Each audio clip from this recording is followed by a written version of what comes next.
हरि शरणम, हरि शरणम, हरि शरणम। हम चिंतन कर रहे हैं शरणानंद जी महाराज की वाणी का आधार लेकर मूक सत्संग और विश्राम की अभिव्यक्ति।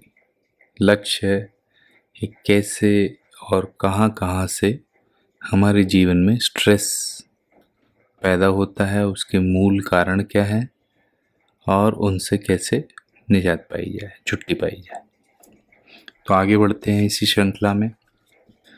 जब साधक विवेक पूर्वक वस्तु, व्यक्ति आदि की दास्ता से रहित होकर निसंकल्पता को स्वीकार करता है, तब भी उसे संकल्प विकल्पों का प्रवाह उत्पन्न हुआ प्रतीत होता है।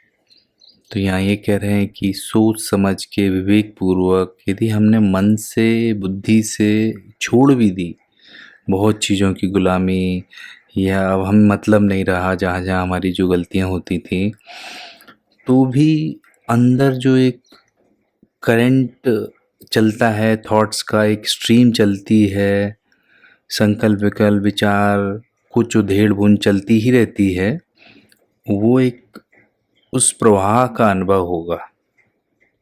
तो उसके साथ क्या करना है? पहली बात तो ये है कि केवल हम सोच लें कि अभी हमें किसी के चक्कर में नहीं फंसना है या कोई वस्तु में कोई सार नहीं है, मतलब विवेक पूर्वक हम एक प्रकार से असंग हो गए और कई निर्णय कर लिए, पर उससे जो पुराना हमारी आदतों का प्रभाव है चित्त पे, जो भी जाने अनजाने में हजारों करोड़ों अरबों जो संस्कार हमने मन पे बनाए हैं, उनका जो प्रभाव है उसके चलते हमारे भीतर कई प्रकार के करंट महसूस होंगे कि एक विचार चल रहे हैं जहाँ हम नहीं चाहते, हमें मतलब नहीं, हम उस बारे में सोचना भी नहीं चाहते, उन व्यक्तियों को देखना भी नहीं चाहते, उनसे मिलना भी नहीं चाहते, फिर भी कईयों के चेहरे और फिर वही बातों में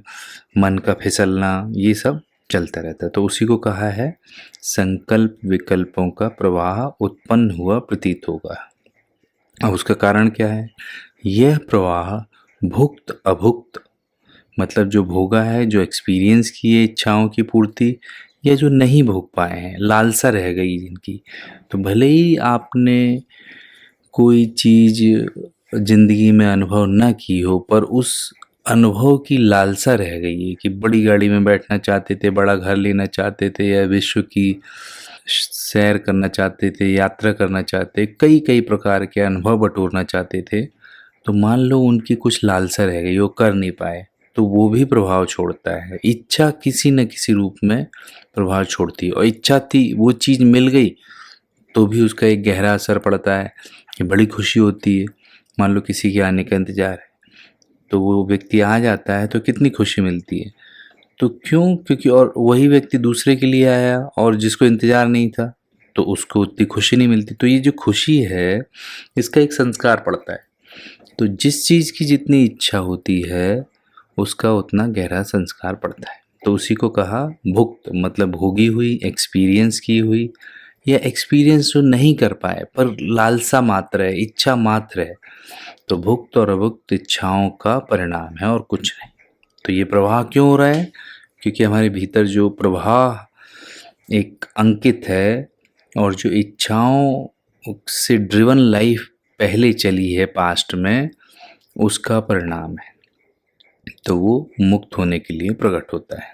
साधक को इस प्रवाह से न तो भयभीत होना है और न सुख लेना है, अपितु उससे असहयोग करना है, कि जैसे असंग रहना है, हमें इससे मतलब नहीं, न तो इसका बहुत महत्व माने, न प्रभावित हों, न डरें, न अनुकूल चिंतन कुछ चल रहा है, कुछ पुरानी बात याद आ गई तो उसमें रस लेने लगें, सुख लेने लगें, या ऐसा ऐसा हो जाए भविष्य में तो कितना अच्छा होगा, ऐसी लाइफ हो जाए, या ऐसे ऐसे इतने पैसे हो जाएं।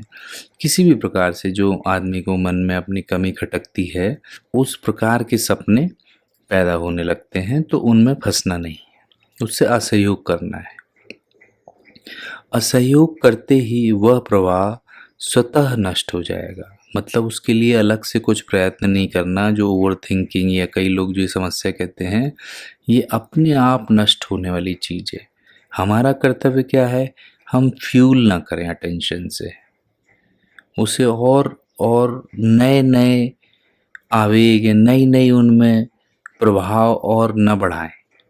कि नए प्रभाव कैसे बढ़ाते हैं कि उसको सीरियसली लेते हैं, उसको ज़्यादा तवज्जो देते हैं, उससे सुख लेते हैं, या उससे कई प्रकार के ट्रॉमास जो आ जाते हैं तो उनसे वास्तव में समझने लगते हैं कहीं ऐसा ना हो जाए, ना मेरे बच्चे के साथ ऐसा ना हो जाए, मेरे बच्चे के साथ ऐसा ना हो जाए, या मेरे साथ कभी भविष्य में ऐसा ना हो जाए।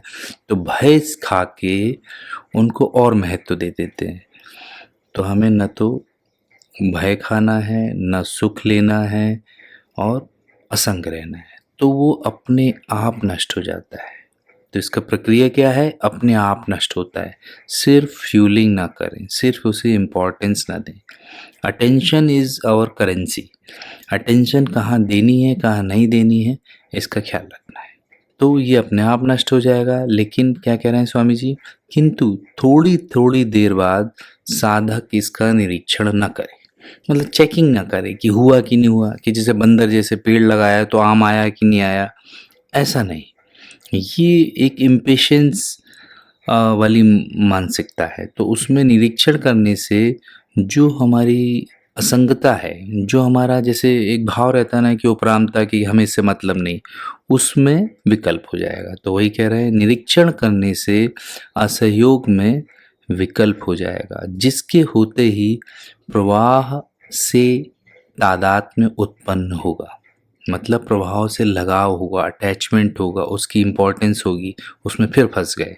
और वो अपनी इम्पोर्टेंस से, अपने लगाव से बल पाता है। जो पूर्व की इच्छाओं का भुक्त अभुक्त प्रभाव है, वो अपने तादात्म्य से बल पाता है। तो ये तादात्म्य फिर से हो जाएगा। किससे? निरीक्षण करने से, चेकिंग करने से, इवैल्यूएशन करने से कि भैया ये हुआ कि नहीं हुआ। तो हमें निरीक्षण करने से भी बचना है।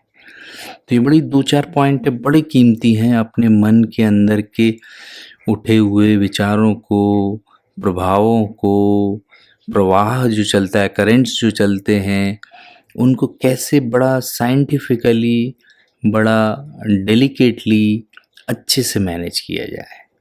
तो ये इसका साइंस है। तो इसे अच्छे से समझें तो ये बड़ी बड़ी काम की चीज़ है। इंसान के मन में जो अशांति की धाराएं हैं, जो बेचैनी है, उससे पार पाने की कुंजियां हैं। साधक पर दायित्व एकमात्र उत्पन्न हुए प्रवाह से असहयोग करने का ही है। जिसकी उत्पत्ति होती है, उसका विनाश प्रकृति के विधान के अनुसार अपने आप होता है, करना नहीं पड़ता है। तो हमें दखल न देना ही मुख्य हमारा कर्तव्य है, असहयोग ही मुख्य कर्तव्य है। उसको नाश करने के लिए, उसको फास्ट नाश करने की टेंडेंसी या उसको इंटरेस्ट लेना, ये सब और उसमें बाधा डालते हैं। सहज भाव, होने दो जो हो रहा है, अपने आप सब ठीक होता है, ये भाव रखना है। बस हमें उसको अपनी तरफ से और बढ़ाना नहीं है। जो पैदा हुआ है वो अपने आप मरता है। तो ये एक फिलॉसफी है इसके पीछे कि जो भी प्राकृतिक है, जो भी पहले नहीं था अभी दिख रहा है, बना है, तो वो थोड़ी देर में नहीं हो जाने वाला है। पेशेंस रखनी है बस। प्रत्येक उत्पत्ति में सत्यता और सुंदरता संबंध जोड़ने से ही प्रतीत होती है। तो यहाँ एक बड़ी गहरी भूल हम सब इंसानों की जो होती है अज्ञान में, वो बता रहे हैं कि जो भी उत्पन्न हुआ है वो उसका प्रमुख अब काम क्या है? नाश होना। लेकिन उत्पत्ति का विनाश न देख के, उत्पत्ति में विनाश न देख के, उत्पत्ति में जो हम सत्यता और सुंदरता देखते हैं, तो ये इसका कारण बता रहे हैं तादात्म्य से, संबंध जोड़ने से, इंटरेस्ट लेने से ही होती है। अपने आप में वो न सत्य है, टेम्परेरी है, अनित्य है, क्षणभंगुर है, पैदा हुई अपने आप नाश होगी, और ना उसमें कुछ सुंदर है असुंदर है। तो उसको ज़्यादा वैल्यू देने से, उसको अच्छा मानने से, ये हमारे गहरे राग और द्वेष के बीज रोपण करने की प्रक्रिया है। तो इसको जब हम अज्ञान में करते रहेंगे, समझेंगे नहीं कि कहाँ से हम बंधन बना रहे, तो छोड़ना बड़ा मुश्किल है। तो यही है कि भूल क्या है? प्रत्येक उत्पत्ति में सत्यता और सुंदरता संबंध जोड़ने से ही प्रतीत होती है। तो कारण भी बता रहे हैं कि संबंध जोड़ना, इम्पोर्टेंस देना, तादात्म्य, और गलती क्या है? सत्यता और सुंदरता देखना। उत्पत्ति क्या है? अपने भीतर प्रकट हुए उस संकल्प विकल्प प्रवाह, या बाहर किसी चीज़ में हम ज़्यादा वैल्यू दे के किसी दृश्य में फंस रहे हैं। तो ये सब बातें। जिस उत्पत्ति का विनाश साधक को अभीष्ट हो, मतलब जो उत्पत्ति से मतलब नहीं रखना चाहता, जो चाहता है वो शांत हो जाए, या जिसका इंटेंशन है कि इससे निजात पाई जाए, कि अब मुझे मतलब नहीं, तो ये सब करेंट्स क्यों चल रहे हैं? ऐसा कहीं ना कहीं उससे मुक्त होने का, एक शांत स्थिर मन रखने का इंटेंशन है। तो उसी को कह रहे हैं कि उत्पत्ति का विनाश जिस साधक को अभिष्ट हो, उससे संबंध विच्छेद करना अनिवार्य है। कि हमें मतलब नहीं, असंग, असहयोग। उत्पत्त हुआ समस्त दृश्य संबंध विच्छेद करते ही निर्जीव हो जाता है। तो भले ही वो दिखे, लेकिन हमारे संबंध विच्छेद करने से ही निर्जीव हो जाता है। अब वो कब तक रहता है उस निर्जीव अवस्था में, उस छाया जैसा, शैडो जैसा, जिसका कुछ असर नहीं हो रहा है, और या उस छाया को हम असलियत मान लें, सत्य मान लें, तो बहुत कुछ असर होने लगेगा। तो असर जो पड़ता है उसमें सत्यता या सुंदरता देखने की जो गलती है हमारी, उसको अनित्य से नित्य मानने की जो गलती है, वो मेन बात है।